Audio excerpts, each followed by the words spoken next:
والدنيا بتخبط تقلب معاك. اسمع القصة دي، ولكن بعد ما تدعمنا بلايكك الجميل وتشير الفيديو علشان غيرك يستفيد.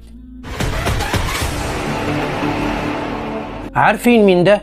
ده واحد اسمه كيفن، راح زي اي شاب برنامج الشاركس النسخة الامريكية. الصورة دي وهو بيقدم اختراعه دور بوت، واللي كان عبارة عن جرس بكاميرا مرتبط بالموبايل، بحيث اللي يجي يرن عليك الجرس تجيلك نوتيفيكيشن على الموبايل بفتح كاميرا الباب عشان تعرف مين بيخبط عليك.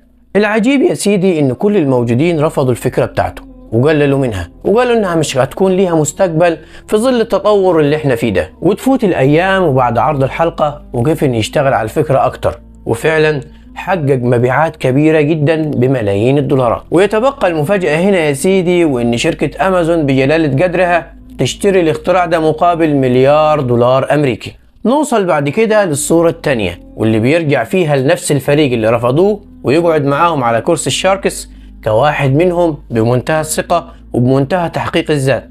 وأنا هو وفكرتي أهي اللي قللتوا منها خلتني كبير زيكم وقاعد معاكم. درس لكل واحد فينا حقيقي إنه ما يفقدش إيمانه بنفسه ولا فكرته، ولا يخلي حد يحكم عليه بالفشل أو النجاح. أنت الوحيد المسؤول الأول والأخير عن فشلك أو نجاحك، محدش غيرك أنت. دمتم في أمان الله، صلوا على رسول الله، ما تنسوش اللايك والشير، ونشوفكم على خير. السلام عليكم.